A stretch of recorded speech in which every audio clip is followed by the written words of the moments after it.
Now, you've probably been acquainted with at least 3 of these bonds, but do you truly understand what the lines drawn as bonds between these compounds show? Probably not, considering that you're here, and that's okay.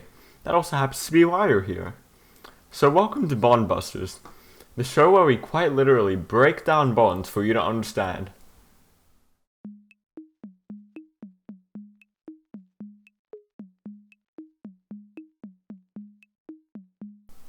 First, to understand that, we need to look inside the theory for bonds. Simple enough considering that this is broken into 4 categories: ionic bonds, covalent lattices, and metallic bonds. All powered by the same thing, electrostatic forces. To dumb this down, we can see that at an electron level, chemical bonds are incredibly similar to human relationships, also relying on distance, placement, and timing to work. If 2 atoms don't run into each other with the right position, they don't work out. If they don't run into each other at the right time, they don't work out. If they are too close or too far apart, you get the point. Doubling down on this idea, we can even use the incredibly rare quote, opposites attract. Yet to what degree do these opposites attract? This is what defines the type of bond. In a sense, they're each in their own leagues.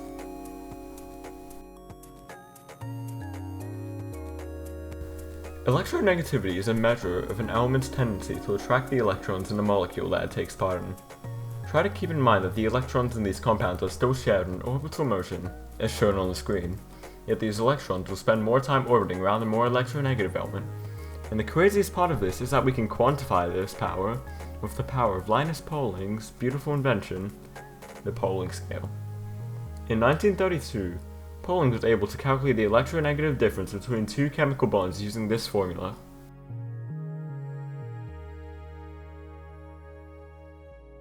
Now, you're probably sitting at this with drool sliding out of your mouth, and that's fine, don't bother trying to understand the full thing.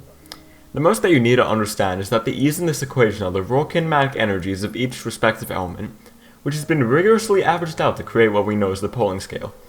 Not to mention that he actually made the connection that electronegativity increases across the groups in upper period on a periodic table.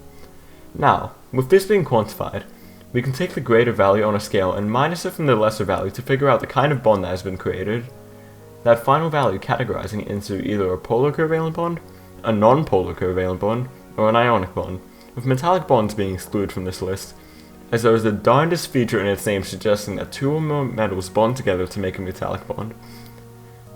On further inspection of the table, we can see that most of the noble gases, excluding krypton and xenon, lack any form of electronegativity, alongside the radioactive and or synthetically created elements, which have been voided from the Pauling scale entirely. Noble gases tend to have no electronegativity, as they have full valence shells, meaning that they are satisfied with their current state, and do not need another element to bond with. This sigma males up the periodic table, if you will. However, the unfortunate exception to this is the previously mentioned krypton and xenon, which have electronegativities due to a high volume of electrons, causing them to be unstable, and hence require another element to share electrons with.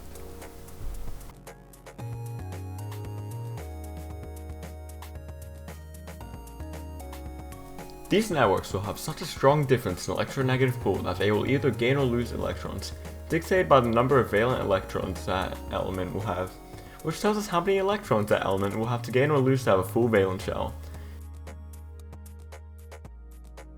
These electron orbitals will strongly gravitate towards the most electronegative element, which always happens to be unanimous.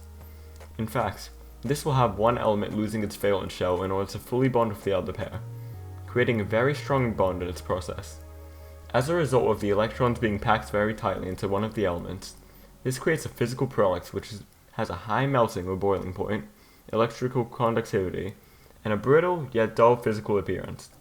A common example of this will be table salt, its nomenclature being sodium chloride, that is NaCl.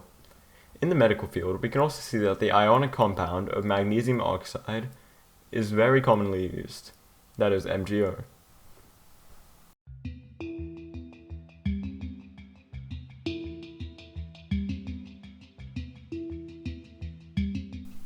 Now, you will tend to see lines signifying bonds on most compounds, more specifically covalent and metallic compounds. However, these are exempt from it as the lines characteristically represent the sharing of electrons, but then again that doesn't happen here. In quantitative terms of the Pauling scale, These are virtually any value lower than 1.8, as these electrons will have little enough of a difference to allow themselves to share electrons. This is categorized as either a nonpolar covalent bond, where the difference in electronegativity is negligible, below 0.4, or a polar covalent bond, where the difference in electronegativity is above 0.4, yet below 1.8, as the diagram suggests. Resultingly, these elements have weak bonds. This causes covalent networks to have low boiling and melting points, making them electrical insulators. In other words, they cannot conduct electricity, and tend to be much softer than ionic bonds, proportional to how much weaker their forces are. Very common examples of these that you can quite literally go to a Kohl's to obtain are things like ethanol and water.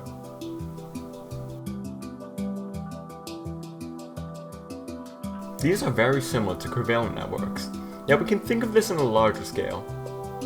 If covalent networks are each a singular grain of sand, a covalent lattice would be a beachside, where all these little grains of sand come to interact. This is split into two cases: an allotrope where there is several nonpolar covalent bonds of the same element, such as diamond C5 and Buckminster fullerene C60, and standard covalent lattices, where it is one of many compounds tightly placed in a grid, a lattice, such as silicon dioxide, SiO2. These are very tightly packed together, making them very hard, yet they are still brittle from the drastic influx of bonds with no electrical conductivity, except for graphite. Graphite is used for its specific physical properties in pencils, as the layers that is formed in it tend to slide off the page that it writes in, a novelty of the covalent lattice.